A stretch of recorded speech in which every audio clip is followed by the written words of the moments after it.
अस्सलाम वालेकुम। Don news special के साथ मैं हूं सैयद समर अब्बास। नाज़रीन, इस्लामाबाद एक नए इंतजामी तजुर्बे से गुजरने जा रहा है। शहरे इक्तदार में पहली मरतबा बल्दियाती इलेक्शन होने जा रहे हैं। इस्लामाबाद में बल्दियाती इलेक्शन का दंगल 30 नवंबर को सजने जा रहा है। इंतजामी तौर पर इस शहर को 50 यूनियन काउंसिल्स में तकसीम किया गया है। क्या मारगला की पहाड़ियों पर खड़े होकर खूबसूरत दिखने वाला इस्लामाबाद शहर वाकई में इतना खूबसूरत है? और क्या इस्लामाबाद में बसने वालों के मसाइल सिंध या पंजाब के किसी दूर अफ्तादा शहर में बसने वालों के मसाइल से मुख्तलिफ हैं? क्या इस्लामाबाद को वाकई में बल्दियाती निज़ाम की ज़रूरत है? और इस्लामाबाद का सियासी मंजरनामा कैसा है? इसी पर बात करेंगे आज के शो में, लेकिन सबसे पहले बात करेंगे यहाँ बसने वालों के बुनियादी मसाइल से मुतालिक।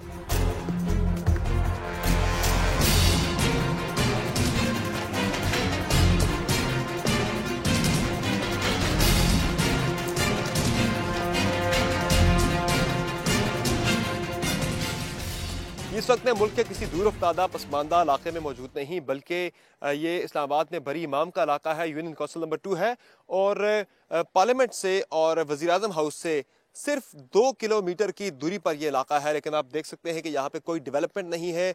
यहाँ पर पानी खड़ा है सड़कों पर, यहाँ पे गलियों में पानी खड़ा है और रोड तो यहाँ पर आप देख सकते हैं बिल्कुल कच्चा सड़क है। रास्ते जो हैं वो बिल्कुल ही ठीक नहीं है।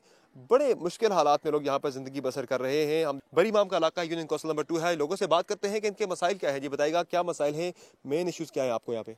हमें ज़्यादा जो मसाइल हैं जी, रास्ते के मसाइल हैं और पानी जो है ना, पानी के मसाइल हैं और जो है ना बिजली वगैरह, ये मीटर वगैरह बड़ी मुश्किल से लगता है। और जो तकरीबन सीवरेज का इंतज़ाम सही नहीं है, नालियाँ सीवरेज ये सारे इंतज़ाम सही नहीं है। ये बड़े मसाइल में से हमारे। तो पानी का क्या इंतजाम करते हैं, कहाँ से लाते हैं पानी? बस कुछ घरों में बोरेंग है, वहाँ से लोग भर लेते हैं। तो सरकारी वाटर सप्लाई का यहाँ पे कोई सिस्टम नहीं है? लीगल कोई सिस्टम नहीं है ऐसा कि कोई टैंकी हो, सप्लाई हो। तो यहाँ से जो मुंतखब हुए थे नुमाइंदे आपके, वो कभी आए हैं आपके पास? आपने अप्रोच करने की कोशिश की है? वो तो ये इलेक्शन बल्दियाती तो पहली दफ़ा हो रहे हैं यहाँ पे इस्लामाबाद में। नहीं, जो MNA हैं यहाँ के, MNA वगैरह वो तो कभी देखे भी नहीं हमने लोगों ने यहाँ पे।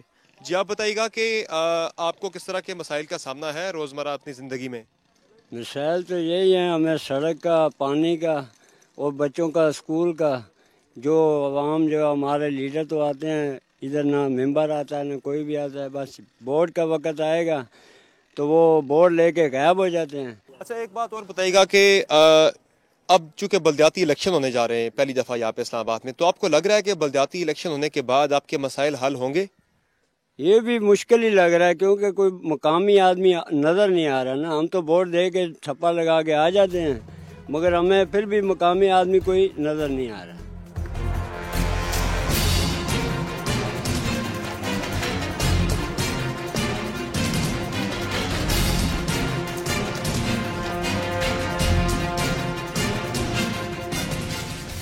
इस वक्त मैं मौजूद हूँ इस्लामाबाद की यूनियन काउंसिल नंबर 4 में। बाराकऊ का ये इलाका है और ये यूनियन काउंसिल नंबर 4 भी इस्लामाबाद के रूरल एरिया में फाल करती है। यहाँ पर हम जानेंगे लोगों के बुनियादी मसाइल क्या है। हमें बताया गया कि यहाँ पे पानी का बड़ा सख्त मसला है, लोगों को पानी नहीं मिल रहा और इसके अलावा यहाँ पर गैस का भी इशू है, सड़कों का मसला भी है और सीवरेज के मसाइल भी हैं लोगों को दरपेश। हम लोगों से बात करेंगे जाके रिहायशियों से, लेकिन उससे पहले हम आपको दिखाएंगे कि यहाँ पे पानी का जिस तरह हमने बात की कि मसला है, नलके लगे हैं, सप्लाई का पानी यहाँ पे नहीं आता। तकरीबन 3 से 4 रोज़ के बाद बताया जा रहा है कि यहाँ पे पानी आता है और देख सकते हैं आप नलकों में पानी नहीं आ रहा। जब पानी आता भी है 3 से 4 रोज़ के बाद, तो चंद मिनटों के लिए या 25-30 मिनट के लिए पानी यहाँ पर आता है और उस दौरान लोग जो पानी भर लेते हैं वो भर लेते हैं, जो नहीं भर सकते वो उनको दूर दराज जाके ट्यूबवेल से पानी भर के लाना पड़ता है। लोगों से बात करते हैं, बताइएगा आप ये आपके किस तरह से मैनेज करते हैं, पानी नहीं आ रहा? देखिए, हमारे पास यहाँ पे तकरीबन 5 दिन के बाद 20 से 25 मिनट के लिए हमारे पास पानी की सप्लाई आती है और वो भी जब मोटर वगैरह ख़राब हो तो हो सकता है 2-2 हफ्ते या 3-3 हफ्ते हमें पानी ना मिले। तो यहाँ पे हमारे जो सप्लाई का सिस्टम है वो बिल्कुल ही 3rd क्लास है। तो सप्लाई का पानी यहाँ पे नहीं आ रहा जो सरकारी सप्लाई का पानी है? नहीं, उस तरह का कोई यहाँ पे पानी का वो नहीं है। तो किस तरह मैनेज करते हैं?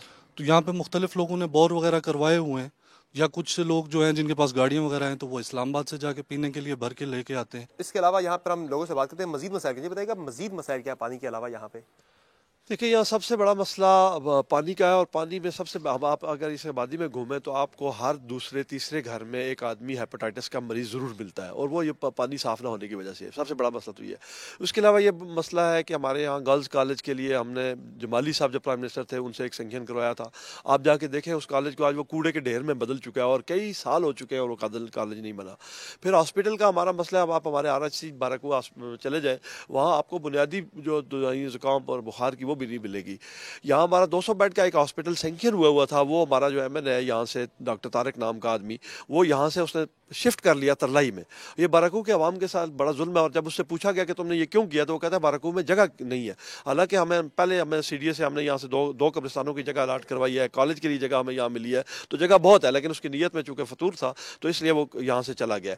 इसके अलावा जो मसाइल हैं, हमारे बच्चे इस्लामाबाद में जाते हैं, उनको दाखिला स्कूलों में नहीं मिलता, ये बहुत बड़ा मसला है हमारा। अगर दूसरे कॉलेजेस और दूसरे इदारे यहाँ बन जाए तो फिर बच्चे यहाँ से इस्लामाबाद ना जाए। क्या अब आपको लगता है कि इससे आपके मसाइल जो बुनियादी हैं ये हल हो पाएंगे? इंशाल्लाह जी, जिस तरीके से जो पावर ऊपर की सतह पर थी वो बुनियादी सतह पे आ जाएगी, निचली सतह पे। बल्दियाती इलेक्शन का मकसद ही यही है, उसकी खूबसूरती यही है कि पावर जो है वो अपने इलाके के लोगों के पास आ जाएगी। जब वो आ जाएगी तो वो हर मोहल्ले, हर गली से बखूबी अच्छे तरीके से वाक़फ़ होते हैं उनके मसाइल से। हमारे यहाँ पे जो मसाइल हैं बुनियादी वही हैं, क्योंकि हमारे यहाँ पे पानी का, हॉस्पिटल का, और सबसे बढ़ के जो है वो हमारी गलियाँ इतनी वो बुरी हालत है उनकी कि आप अगर अंदर वाली साइड पे जाके गलियों की हालत देखें तो आपको नज़र आएगा कि वहाँ से एक तो तंग इतनी है, चलें तंग तो वो हो गई है प्लानिंग, लेकिन वो बिल्कुल खस्ता हाली है कि वहाँ पे चलना जो है वो मुश्किल हो।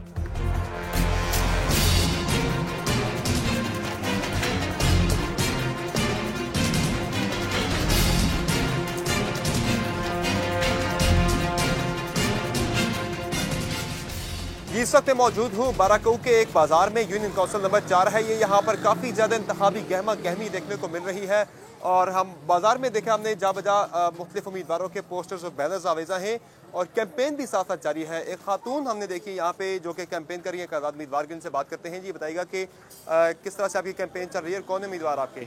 हमारे चेयरमैन है राजा हामिद, और वाइस चेयरमैन है मलिक सिजाद साहब। अब उनके लिए कर रहे हैं, मैं उनके लिए खड़ी हूँ लेडीज़ काउंसिल। तो क्या सोच के आप इंतखाबी मैदान में उतरी हैं?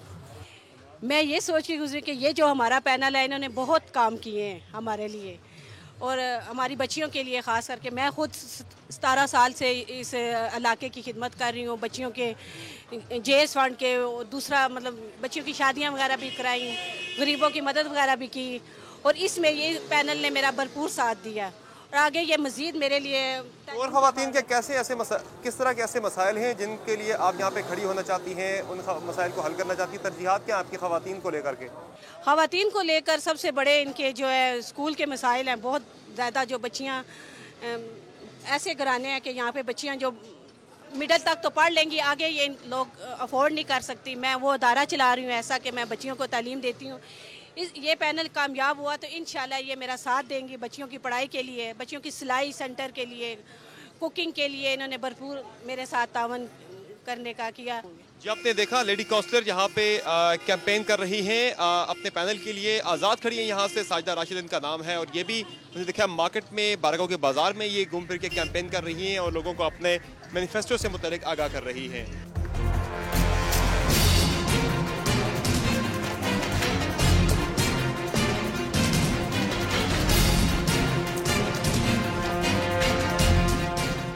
इस वक्त मैं इस्लामाबाद के रूरल एरिया में कोट अख्याल के मुकाम पर वाक़ एक स्कूल में मौजूद हूँ। ये स्कूल जो है ये किराए की बिल्डिंग में यहाँ पे बनाया गया है, कोई सरकारी बिल्डिंग नहीं स्कूल के लिए, और काफ़ी बड़ी तादाद में बच्चे यहाँ पे तालीम हासिल करते हैं। 2 शिफ्ट में यहाँ पे तालीम होती है। आए चलते हैं, जानते हैं स्कूल के अंदर किस तरह का अहवाल है, बच्चे किस तरह की हालत में यहाँ पे तालीम हासिल कर रहे हैं।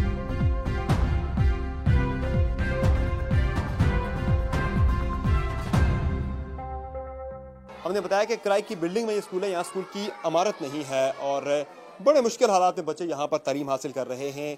बरामदे में कुछ बच्चे यहाँ पर बैठे हैं और बिजली नहीं यहाँ पर हमने देखा है। क्लासरूम हम आपको दिखाते हैं कि यहाँ पर बिल्कुल गुप अंधेरा है, लेकिन बच्चे यहाँ पर पढ़ रहे हैं। हम ये समझने से कासिर हैं कि ये बच्चे किस तरह से पढ़ रहे हैं।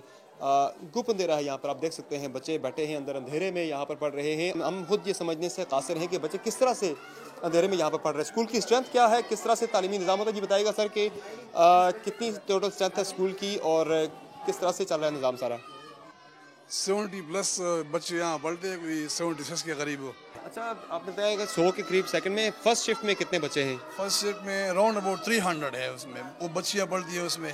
बिल्कुल सही है जी। आपने देखा कि तकरीबन कोई 400 के करीब बच्चे हैं यहाँ पर इस स्कूल में। मॉर्निंग शिफ्ट में भी और इवनिंग में भी हम कुछ बच्चों से भी बात करते हैं कि बच्चे किस तरह से यहाँ पर पढ़ते हैं। जी बच्चे बताइएगा कि अंधेरा भी होता है और अब सर्दियाँ भी आ रही हैं, किस तरह से आप यहाँ पे पढ़ रहे हैं? पढ़ाई तो इधर ठीक होती है। हमारी नवाज शरीफ अंकल से एक ये रिक्वेस्ट है कि हमारे जो ये स्कूल है इसका अदारा सही तैयार करवाया जाए, और हमारी उनसे ये भी अपील है कि इधर जितने भी इंतज़ाम है ये सब गड़बड़ है, इनको ठीक करवाया जाए।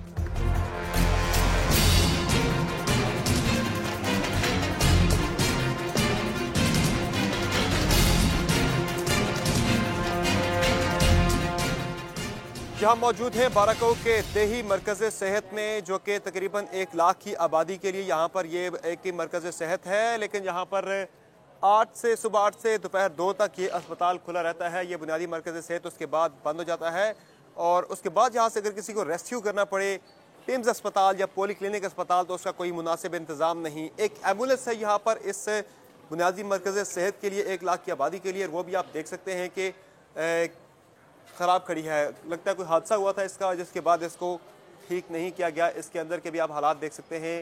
ये एम्बुलेंस काफ़ी अरसे से यहाँ पे ख़राब खड़ी है और यहाँ से लोगों को जब मुंतकिल करना पड़ता है मरीज़ों को तो काफ़ी ज़्यादा उन्हें मुश्किलात का सामना करना पड़ता होगा। लोगों से बात करते हैं, मुकामी लोगों से, कि वो क्या कहते हैं। जी बताइएगा, कोई बंदा आपका यहाँ बीमार हो जाए 2 बजे के बाद तो उसे कहाँ लेके जाते हैं, कैसे लेके जाते हैं? जनाब ये हमारी बदकिस्मती है, अभी तक यहाँ जो चौकीदार हैं इनसे भी पूछें तो आपको यही बताएंगे कि यहाँ जनाब ये देही तरक्याती मरकज़ और ये देहात का हॉस्पिटल है, और ये वज़ीर आज़म यूसुफ रज़ा गिलानी साहब थे तो उन्होंने अप्रूवल दी थी। यहाँ कोई किसी किस्म का कोई सिस्टम नहीं। अभी 2 बजे हैं, कोई स्टाफ का एक बंदा भी आपको नज़र नहीं आ रहा, आप खुद देख लें। तो कैसे लेके जाते हैं आप बंदे? कोई आपके बीमार हो जाए, कोई हादसा हो जाए? टैक्सी पे लेके जाते हैं, किसी और गाड़ी में पोली क्लिनिक या कम्प्लेक्स या पिम्स हॉस्पिटल में लेके जाते हैं। यहाँ कुछ भी नहीं है। और जो हमारे MNA साहब हैं उन्होंने 200 बेड का हॉस्पिटल का यहाँ वादा किया था लोगों से, बड़ी मतलब यकीन दहानी करवाई थी कि यहाँ 200 बेड का हॉस्पिटल बनवाया जाएगा। अभी तक यकीन माने यहाँ हुकूमत जब से आई हुई है मियाँ साहब की, 1 रुपये का अभी काम नहीं हुआ।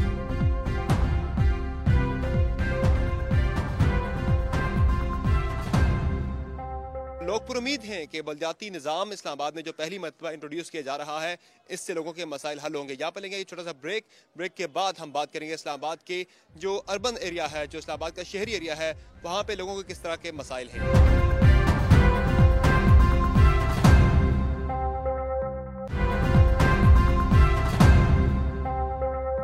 वेलकम बैक नाज़रीन। आपने रूरल एरियाज़ के मसाइल तो जाने, अर्बन एरियाज़ में किस तरह के मसाइल हैं वो जानने के लिए हम मौजूद हैं इस्लामाबाद के सेक्टर G8 में। यूनियन कौंसिल नंबर 32 है ये, और पिम्स कॉलोनी इसे कहा जाता है। पिम्स अस्पताल के अहाते में ये एरिया है और यहाँ पर आप देख सकते हैं कि पीने के साफ़ पानी के लिए फ़िल्टर लगाया गया था, फिल्ट्रेशन प्लांट यहाँ पे लगाया गया था, और जिसके यहाँ से नलके तक गायब हो चुके हैं। पीने के पानी का हमें बताएगा यहाँ बड़ा मसला, लोगों से बात भी करते हैं कि वो क्या कहते हैं। जी बताइएगा, ये कब फिल्ट्रेशन प्लांट जहाँ पर ये लगाया गया था और कहाँ के नलके इसके?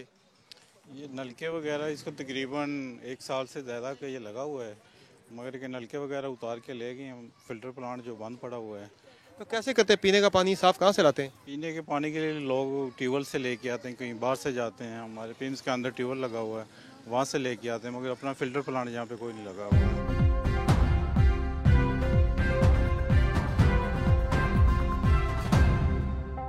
नाज़रीन, दारुल हुकूमत किसी भी मुल्क का चेहरा तस्वुर किया जाता है। इस्लामाबाद का एक वो चेहरा है जो कि मेरे बाएं जानिब आप देख रहे हैं, इंतहाई डेवलप्ड एरिया है। लेकिन इसी दारुल हुकूमत का एक चेहरा मेरे दाएं जानिब है जो कि इंतहाई अंडर डेवलप्ड है। इस्लामाबाद के पोस्ट सेक्टर्स हैं, F6 है, F7 है, इंतहाई डेवलप्ड सेक्टर हैं इस्लामाबाद के। लेकिन यहाँ पर हमने देखा है कि इन सेक्टर्स के अंदर कच्ची आबादियाँ भी कायम हैं जो कि इंतहाई बुनियादी जो सहूलियात हैं ज़िंदगी की उनसे भी महरूम हैं। ये कच्ची आबादियाँ जो है यहाँ पर हमने देखा है ना पानी है, ना बिजली है, और ना कोई सीवरेज का यहाँ पर निज़ाम है। लोगों को जो बुनियादी सहूलियात मिलनी चाहिए वो भी यहाँ पर नहीं मिल रही। किस तरह से ये लोग यहाँ पे ज़िंदगी बसर कर रहे हैं, इनसे बात करते हैं और इन्हीं से जानते हैं।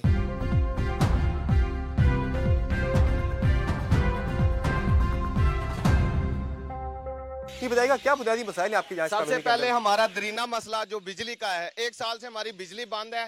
कोई हुक्मरान, कोई जमात हमें पूछती नहीं थी। 6 महीने पहले हमने पीटीआई पे एतमाद किया, लेकिन अब वो भी एतमाद के लायक नहीं रही। यहाँ पे बैठे हैं एक दुकानदार हैं, उमर सीधा शख्स, इनसे बात करने की कोशिश करते हैं। जी बाबा जी, की मसला सब तो अहम ਤੁਹਾਡਾ? जी पंजाबी ਵਿੱਚ ਲੋਕ ਆਂਦੇ ਨੇ ਭੁੱਖੇ ਕੇ ਬਾਤ ਪਾਈ ਤੋਂ ਨੇ ਆਖੇ ਰੋਟੀ। ਸਾਨੂੰ ਤਾਂ ਰੋਟੀ ਦਾ ਮਸਲਾ, ਸਾਨੂੰ ਬਿਜਲੀ ਦਾ ਮਸਲਾ, ਨਾ ਕੋਈ ਆਏ ਮਹਿਲ ਮੰਗ ਰਹੇ ਆ।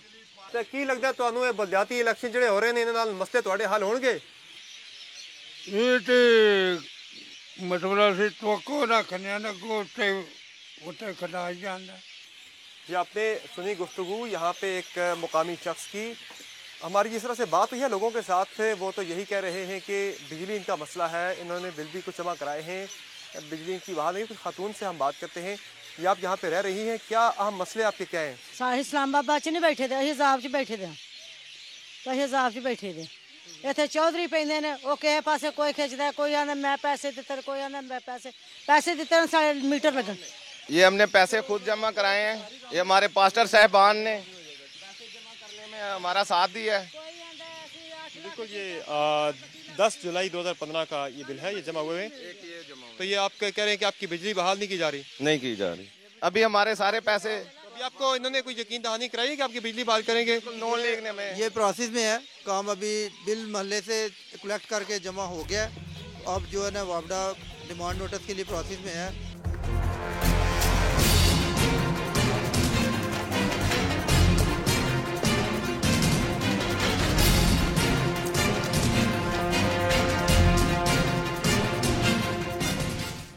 नाज़रीन, इस्लामाबाद के रिहायशियों के मसाइल आपने सुने।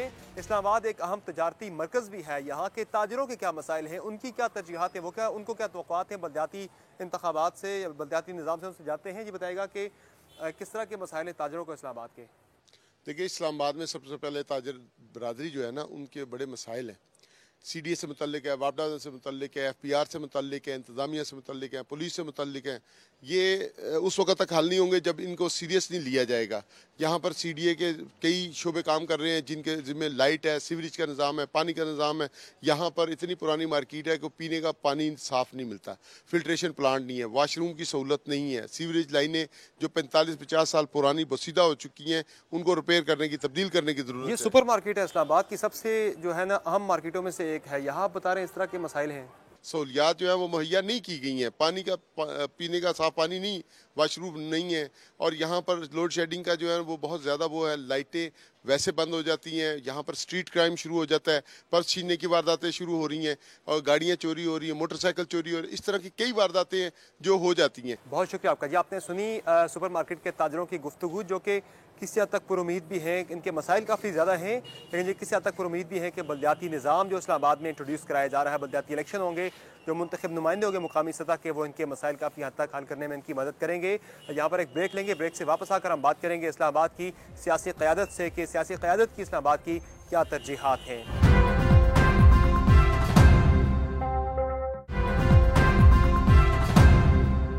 Welcome back. जैसा कि इस्लामाबाद की तारीख के पहले बलदियाती इंतखाबात 30 नवंबर को होने जा रहे हैं, तमाम सियासी जमातें भरपूर जोर लगा रही हैं इस्लामाबाद से मैक्सिमम नशिस्तें निकालने के लिए यूनियन काउंसिल्स की।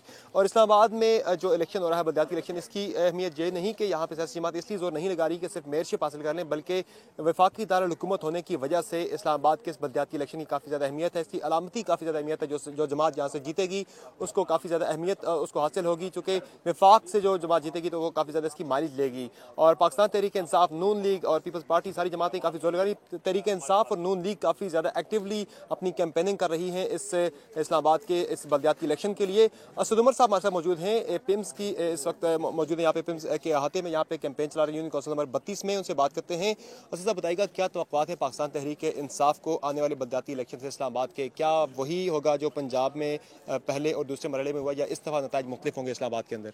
नहीं, पंजाब से बहुत मुख्तलिफ सूरत हाल है। यहाँ पर 2013 के इलेक्शन के अंदर भी अगर आप देखें तो वो यहाँ पर जो तनासुब था तहरीक इंसाफ को जितना वोट पड़ा वो बहुत ज़्यादा था। तंजीमी तौर पर इस्लामाबाद जो है वो एक बेहतर सूरत हाल के अंदर है तहरीक इंसाफ के पॉइंट ऑफ व्यू से। ज़बरदस्त गर्म जोश कैंपेन हो रही है। रोज़ बरोज़ मैं देख रहा हूँ गर्म जोशी बढ़ती जा रही है। असद साहब बताइएगा कि इस्लामाबाद जो है ये वफाकी दारुल हुकूमत है, समझा ये जाता है कि बहुत ज़्यादा डेवलप्ड ये एरिया है, कितना ज़रूरी है बल्दियाती निज़ाम इस्लामाबाद के लिए, चूँकि पहली मरतबा इस्लामाबाद एक नए इंतज़ामी तजुर्बे से गुजरने जा रहा है, तो कितना लाजमी है, कितना ज़रूरी है बल्दियाती निज़ाम इस्लामाबाद के लिए? आप ज़रा आसपास ही देख लें तो आपको नज़र आ जाएगा बल्दियाती निज़ाम की क्यों ज़रूरत है। वफाकी दारुल हुकूमत होने के बावजूद देखें इस्लामाबाद की इस वक्त जिम्मेदारी और इख्तियार किसके पास है। इख्तियारात तमाम इस वक्त ये अवाम को समझने की ज़रूरत है, तमाम इख्तियारात या बाबुओं के पास हैं जो किसी अवाम को जवाबदेह नहीं है, या वो इख्तियारात हैं वज़ीर आज़म के पास या वज़ीर दाखिला के पास, या अभी वो कैट के मिनिस्टर बना दिए उन्होंने लोकल गवर्नमेंट इलेक्शन को देखते हुए। ये लोग जो हैं इनके पास मुल्क की जिम्मेदारी है। तो चौधरी निसार ज़रबे अज़्ब लड़ें या वो इस्लामाबाद में गार्बेज कलेक्शन के ऊपर नज़र रखें, इसलिए ज़रूरी ये है कि इस्लामाबाद के अवाम को बाख्तियार किया जाए। हर सेक्टर के, हर गांव के लोग जो हैं अपने मुंतखब नुमाइंदे हों जिनके पास इख्तियार भी हो और वसाइल भी हों, ताकि वो फैसले। इस वक्त इस्लामाबाद के 2 MNA हैं, ना उनके पास इख्तियार है ना वसाइल है अवामी मसले हल करने के। जब तारिक फजल चौधरी साहब आपने बात की, उन्हें वज़ीर मुमलिकत बनाया गया है, तो क्या ये भी कोई कोशिश थी असरअंदाज होने की इस बल्दियाती इलेक्शन पे? सर वो तो बहुत वाज़ेह सी चीज़ है कि बल्दियाती इंतखाब पे असरअंदाज होने के लिए किया गया है, वरना तारिक फजल चौधरी जो हैं वो पहले भी काबिल आदमी थे, आज भी काबिल आदमी है। मज़े की बात यह है कि समरी पड़ी हुई है इस वक्त वज़ीर आज़म के पास कैट की मिनिस्ट्री को एबॉलिश करने के लिए। तो अब देखते हैं इलेक्शन ये ख़त्म होने के बाद कितनी देर तक कैट मिनिस्ट्री रहती है, तारिक फजल चौधरी मिनिस्टर रहते हैं। वो ज़ाहिर है वोट पे असरअंदाज होने की कोशिश कर रहे हैं। आपने कैंपेनिंग भी की है पूरे इस्लामाबाद में, आप तहरीक इंसाफ के लिए कैंपेन को लीड कर रहे हैं बल्दियाती इलेक्शन के लिए। क्या मसाइल आपके नज़दीक जो अहम हैं यहाँ के शहरियों के, जिनको हल होना चाहिए, जो कि आपको लगता है कि बल्दियाती इलेक्शन के बाद जो मुकामी हुकूमतें बनेंगी इससे ये मसाइल हल होंगे, तो आपके नज़दीक बुनियादी मसाइल क्या हैं? देखिए तो तमाम आप सेक्टर्स में जाएंगे ना, या आप दही इलाके के अंदर भी चला जाए, तकरीबन जो है आपको मिलते जुलते मसाइल मिलेंगे। कुछ तो ऐसे हैं जो कौमी नौयत के, बिजली नहीं है, गैस नहीं है, इस किस्म के मसाइल हैं। लेकिन लोकल मसाइल में पानी नहीं है, कई सेक्टरों के अंदर पानी की शदीद कमी है। जिन सेक्टर्स में पानी आ भी रहा है वहाँ पे 32 में से 29 फिल्ट्रेशन प्लांट ख़राब पड़े थे, तो साफ़ पीने का पानी नहीं आ रहा है। सफाई का निज़ाम बिल्कुल नाकिस है। हस्पताल जो हैं वो ओवरलोडेड हैं। वो क्यों ओवरलोडेड हैं? पिम्स द्वारा। उसकी एक बुनियादी वजह यह है कि जो बेसिक हेल्थ यूनिट्स बने हुए हैं वो बिल्कुल काम नहीं कर रहे हैं। डिस्पेंसरियाँ बंद पड़ी हुई हैं, स्कूल में क्वालिटी जो है वो गिरती चली जा रही है। इसी तरीके से आपके पार्क्स जो हैं उनको ज़्यादातर जो है वो ख़राब हालात के अंदर आपको नज़र आएंगे। वहाँ पे जो गार्बेज कलेक्शन का सिस्टम है वो तकरीबन ना होने के बराबर है। लेकिन आप तो अर्बन एरिया से इलेक्ट हुए हैं, रूरल एरियाज़ की आवाज़ आप पे इल्ज़ाम है कि आपने नहीं उठाई प्रॉपर तरीके से, जिस तरह आपको उठानी चाहिए थी, जिन मसाइल का भी आपने तज़किरा किया है। सर मैं आपको बताऊं, मैं गारंटी और चैलेंज से बोल रहा हूँ, टीवी के ऊपर बोल रहा हूँ, रिकॉर्ड निकलवा के देख लें। पिछले 10 से 15 साल इस्लामाबाद जो MNA इलेक्ट करवाती रहे, उन दोनों MNA के 15 साल के यानी 30 साल मजमूई हो गया, उनके आप जो करारदादें वो लेके आए, इस्लामाबाद के मसाइल के ऊपर उन्होंने असेंबली के अंदर जितनी तकारीर की हैं, सवाल उठाएं, तवज्जो दिलाएं, नोटिस दिलाएं, जो असेंबली का कारोबार होता है वो सब एक तरफ जोड़ दें। अगर सिर्फ 2 साल के अंदर अकेले असद उमर का उनसे ज्यादा ना निकले तो असद उमर रिजाइन करने को तैयार है। दूसरी चीज, लेजिस्लेशन सबसे बड़ी चीज है। कानून करारदारी इस्लामाबाद के ताजरों की सबसे बड़ी डिमांड जो नहीं थी, मैं प्राइवेट मेंबर बिल लेके गया, असेंबली के अंदर एक्सेप्ट हुआ, इस वक्त वो कमेटी के पास पड़ा हुआ है। इस्लामाबाद में बल्दियाती इलेक्शन जो हो रहा है वो इस्लामाबाद के इतने बड़े बड़े दावेदार जो चैंपियन बनते हैं, इनको किसी को नहीं ख्याल आया था। Asad Umar private member bill लेके गया कि इस्लामाबाद के अवाम को बाइख्तियार करो और यहाँ पे एक बल्दियाती इलेक्शन कराओ। आपको लगता है कि बल्दियाती निज़ाम जो आ रहा है इस्लामाबाद के लिए, इससे ये मसाइल हल हो पाएंगे? अगर आपने दोबारा जिस तरह MNA चुने हैं, ना उनके पास इख्तियार है ना वसाइल है उनके पास, बाबू सारा इख्तियार लेके बैठा हुआ है, मिनिस्टरों के पास इख्तियार है, तो ये भी बेचारे बेबस ही होंगे, ये भी सिर्फ आवाज ही उठाते रहेंगे। आपको लगता क्या ये होगा? इस वक्त जो कानून है उससे तो बिल्कुल नहीं होने वाला। ये कानून तो बन गया, हमने धक्का लगाया उधर सुप्रीम कोर्ट ने करके कानून बना दिया, लेकिन बेइख्तियार है इस वक्त मुकामी हुकूमत का निजाम लेके आ रहा है। इसीलिए मैं सबको कहता हूँ, तो फिर इतनी बड़ी एक्टिविटी का फायदा क्या? मैं आपको बताता फायदा क्या, इसमें हमने ये एक्चुअली सोचा था कि यार हम जाके कोर्ट में चैलेंज कर दें कि ये जो कॉन्स्टिट्यूशन की रिक्वायरमेंट ये पूरी नहीं करता, लेकिन फिर हमने कहा उनको बहाना मिले, इन्होंने भाग जाना, इलेक्शन ही नहीं कराना। इलेक्शन हो जाए, एक दफा ये इलेक्ट होके आ जाए, इंशाल्लाह ताला जितनी इलेक्शन की कैंपेन चल रही है ना, इससे बड़ी कैंपेन मैं चलाऊंगा इंशाल्लाह ताला। तहरीक इंसाफ चलाएगी इन लोगों को बाइख्तियार करने के लिए। अच्छा, फाइनली ये बताइएगा, तहरीक इंसाफ जो है हमेशा से इल्ज़ाम लगाती रही है कि धांधली हो गई। पंजाब में खान साहब ने खुद कहा है कि कैंपेन तो करने जा रहे हैं पंजाब के अंदर, लेकिन उनका मुकाबला जो है वो किसी सियासी जमात नहीं बल्कि इंतज़ामिया से है। तो यहाँ पे क्या आपको लेवल प्लेइंग फील्ड मिल रहा है इस्लामाबाद के अंदर? नहीं जी, ये मेरी परसों डीसी साहब और एसएसपी के साथ बात भी हुई थी, उन्होंने हमें बड़ी यकीन दहानी भी कराई थी। लेकिन पुलिस खास तौर पे जो है इस वक्त वो बिल्कुल उनका रवैया जो है वो हुक्मरान जमात का हिस्सा है। इस वक्त हमारे बैनर फाड़े जा रहे हैं, पोस्टर फाड़े जा रहे हैं, लोगों को डराया जा रहा है, और वो बिल्कुल दूसरे साउंड सिस्टम उठा के ले जाते हैं, रैली जो है नून लीग की निकलती है। तो ये तो इस वक्त हो रहा है, लेकिन क्योंकि वोटर बेस जो है वो तहरीक इंसाफ के पास है, तो इसलिए जोश वलवला बढ़ रहा है तहरीक इंसाफ के सपोर्टर का, वोटर का कम नहीं हो रहा। नताइज तस्लीम करेंगे?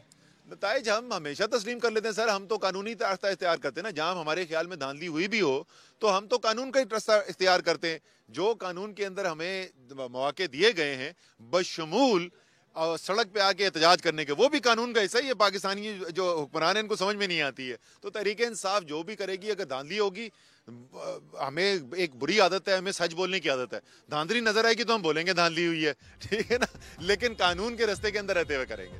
बहुत शुक्रिया असद उमर साहब।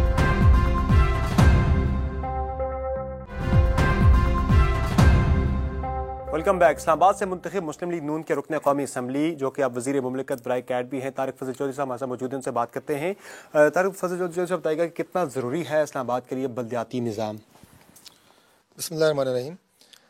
बल्दियाती निज़ाम चूँकि गली मोहल्ले के मसाइल हल करने के हवाले से और निचली सतह के ऊपर आवाम को इख्तियारात देने के हवाले से एक निज़ाम है, और जिस तरह पाकिस्तान के बाकी सूबों में निचली सतह पे लोगों को एम्पावर किया जा रहा है और उन्हें इख्तियारात तकवीज़ किए जा रहे हैं, बिल्कुल इसी तरह इस्लामाबाद में यकीनन ये निज़ाम उतनी ही अहमियत का हामिल है। बिलखुसूस हमारा जो इस्लामाबाद का रूरल एरिया है, जिसकी आबादी इस्लामाबाद का हमारा जो सेक्टर एरिया है उससे तकरीबन बराबर है, उसमें जो ज़िंदगी की बुनियादी सहूलियात हैं वो बिल्कुल मफकूद हैं। अभी CDA को इस्लामाबाद को बने हुए 55 साल हो चुके हैं, लेकिन हमारा इस्लामाबाद का ये दही इलाका जो इससे पहले 12 यूनियन काउंसिल्स पे मुश्तमिल था, लेकिन अब जो नया हमारे इलेक्शंस हो रहे हैं इसमें ये तकरीबन 24 यूनियन काउंसिल्स बनती हैं। इसमें गैस की सहूलतें नहीं है, बिजली की सहूलतें नहीं है, सड़कों का निज़ाम नहीं है, पानी की पीने का कोई माकूल निज़ाम नहीं है, सीवरेज सिस्टम नहीं है। तो यहाँ पे तो मैं समझता हूँ कि बल्दियात की बहुत ज़्यादा ज़रूरत है, और इन लोगों को फैसिलिटेट करना, इन लोगों को इंशाल्लाह हमारे उसमें प्रोग्राम में है गवर्नमेंट के कि हम इन्हें फंड्स भी दें, हम इनके मसाइल लोकल सतह के ऊपर हल करें। बिल्कुल, इस पे जाने के आपने खुद भी माना है कि मसाइल काफ़ी ज़्यादा हैं, पानी का मसला है, दीगर और काफ़ी मसाइल हैं। आपके हल्के में हमने विज़िट भी किया है, हमने इस्लामाबाद के मुख्तलिफ एरियाज़ को, हमने पोस्ट सेक्टर्स को भी विज़िट किया, हमने रूरल एरिया को भी विज़िट किया। मसाइल बिल्कुल जिस तरह आपने जिक्र भी किया कि ये मसाइल बिल्कुल हैं लोगों के, और बिलखुसूस NA-49 जो आपका हल्का, वहाँ पे लोगों का ये गिला भी था, शिकवा भी था कि मिनिस्टर साहब दूसरी मरतबा मुंतखब हुए लेकिन वो यहाँ पर आए नहीं हैं दोबारा से हमारे मसाइल सुनने के लिए। नहीं, मसाइल सुनने के लिए तो यकीनन हम जाते हैं। ज़ाहिर है अगर किसी भी इलाके में जाते हैं तो तमाम लोगों से आप एक विज़िट में मुलाकात नहीं कर सकते, लेकिन मसाइल सुनने से हल नहीं होते, मसाइल हल करने से हल होते हैं, और उनके लिए आपको सुनेंगे तो हल होंगे। यकीनन उनके लिए आपको वसाइल दरकार है। जहाँ तक सुनने का ताल्लुक है, मैं पिछले कोई 4 हमारी नस्लें यहाँ पे गुजर गई हैं, और क्या मैं पाकिस्तान से पहले कि हम यहाँ पे आबाद हैं। मेरी अपनी सारी तालीम इस्लामाबाद के जो FG के स्कूल हैं उनकी है। डॉक्टर बनने के बाद मैंने इन तमाम अस्पतालों में काम किया है। मैं इन मसाइल की जड़ से वाकिफ़ हूँ, और लोगों से सुनते भी रहते हैं। घर में लोग आते हैं, लोगों के पास विज़िट करते हैं, गमी खुशी में जाते हैं। लेकिन मैंने ये बात इसलिए की कि सिर्फ सुनने से मसाइल हल नहीं होते, उनके लिए आपको वसाइल दरकार है, उनके लिए आपको ज़ाहिर है वो रिसोर्सेज चाहिए। अभी तो आप गवर्नमेंट में भी है तारिक साहब। इब्तदाई आयाम में गवर्नमेंट के यकीनन पाकिस्तान के जो मुआशी हालात थे आपको पता है, उसके लिए डेवलपमेंट के फंड्स जो दरकार थे वो नहीं दिए जा सके। अब एक तो वज़ीर-ए-आज़म साहब ने इस्लामाबाद के लिए एक स्पेशल पैकेज जो है इससे पहले उसका ऐलान कर चुके हैं, जो 2 अरब रुपए का पैकेज है, जिसमें 1 अरब रुपया सुई गैस के लिए है, और उसके अलावा 15 करोड़ रुपया जो है वो बिजली के लिए है, 85 करोड़ रुपया इस्लामाबाद में जो बाकी मैंने कहा सड़कें, सीवरेज सिस्टम, पानी, इंफ्रास्ट्रक्चर की डेवलपमेंट के लिए है। और मैं ये अर्ज़ कर दूँ कि ये पैसा बजट से पहले वज़ीर-ए-आज़म साहब ने एलोकेट किया था। आज अभी बल्दियाती इलेक्शन हो रहे हैं, कोई इस गलतफहमी में ना रहे कि शेड्यूल अनाउंस होने के बाद हमने कोई अनाउंसमेंट्स की हैं, ये बजट से पहले की एलोकेशन हैं, और हमारे पास ये तमाम। लेकिन आपके वज़ीर बनने पे एतराज़ आ रहा है, काफ़ी आपके जो नाकदीन हैं बिलखुसूस तहरीक इंसाफ की, हमसे ये एतराज़ आ रहा है कि आप इलेक्शन पे असरअंदाज होने के लिए आपको वज़ीर बना दिया गया, और वो भी इस्लामाबाद के इंचार्ज जो मामला हैं उसका वज़ीर बनाया गया। देखिए, तहरीक इंसाफ की तो अगर खुदा न खास्ता अगर उनके साथ कोई मामूली भी कोई अगर कोई उनके साथ हादसा हो जाता है तो वो भी ये समझते हैं कि इसमें ज़रूर मुस्लिम लीग नून की कोई साजिश कार फरमाए, उनकी गाड़ी को खुदा न खास्ता कोई टक्कर भी मार दे तो वो भी हमारा ही नाम लेते हैं। बुनियादी तौर पे यहाँ पे इससे पहले भी जो वज़ीर थे वो भी हमारी पार्टी के थे, उस्मान इब्राहिम साहब बैरिस्टर, बहुत हमारे सीनियर मेंबर पार्लियामेंट हैं, अब अभी भी वो वज़ीर हैं।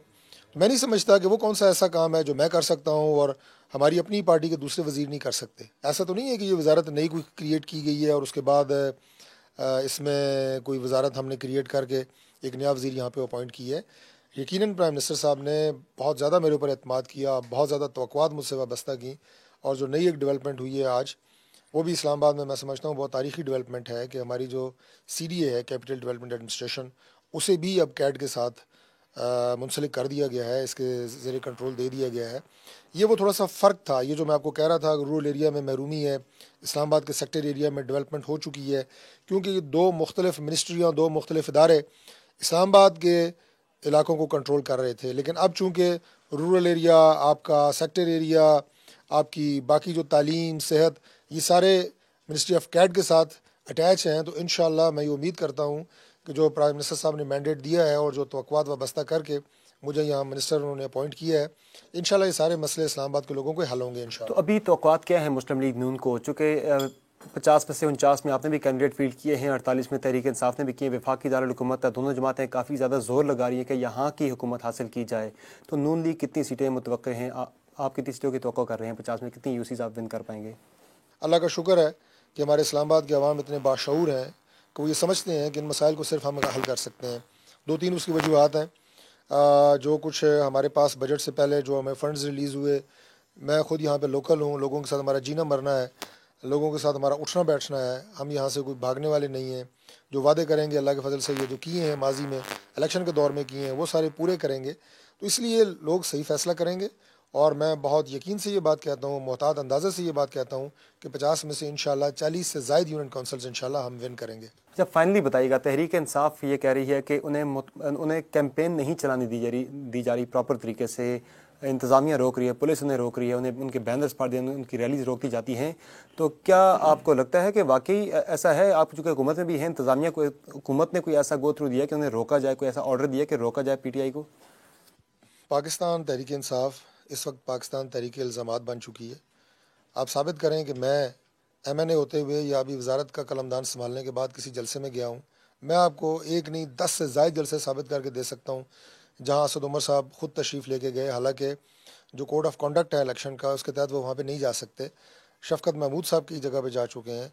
शाह महमूद कुरैशी साहब अभी कल मेरे मोहल्ले में ख़िताब फरमा के आए हैं चक शहजाद में। तो मेरी गुजारिश ये है कि कोड ऑफ कंडक्ट को वो ब्रेक कर रहे हैं या हम ब्रेक कर रहे हैं? हम तो सिर्फ इसलिए उनके ख़िलाफ़ कोई इंतहाई कदम उस हवाले से नहीं उठा रहे कि उन्हें तो कोई स्टंट चाहिए कि गवर्नमेंट हमारे ख़िलाफ़ जो है वो कोई काम कर रही है। वो सरासर जो इलेक्शन कवानीन है इस वक्त, जो ज़ाब्ते हैं, उनकी खिलाफ वर्जी कर रहे हैं। लेकिन हम अल्लाह का शुक्र है कि हम अपना जो हमारी इलेक्शन कॉन्डक्ट के हवाले से जो रूल्स ऑफ बिजनेस है उसके मुताबिक हम चल रहे हैं। हम उस तरह की कोई गैर कानूनी ना हरकत कर रहे हैं गवर्नमेंट, ना मैं कोई बहसीत वज़ीर लोगों को जलसों में जाकर शिरकत कर रहा हूँ।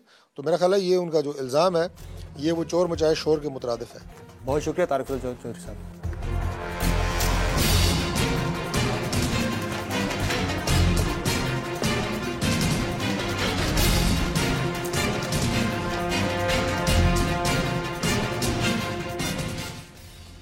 नाज़रीन, इस्लामाबाद के शहरियों के मसाइल आपने सुने और यहाँ की सियासी क़यादत की तरजीहात भी आपने जानी। यकीनन इस्लामाबाद के मसाइल भी वैसे ही हैं जैसे कि मुल्क के दीगर शहरों में बसने वालों के हैं, और इस्लामाबाद को भी बल्दियाती निज़ाम की उतनी ही ज़रूरत है जितनी कि किसी दूसरे शहर को है। अब देखना यह है कि बल्दियाती निज़ाम इस्लामाबाद के शहरियों के बुनियादी मसाइल हल करने में किस हद तक मुफीद साबित होता है। अपने मेज़बान समर अब्बास को इजाज़त दीजिए। अल्लाह हाफिज़।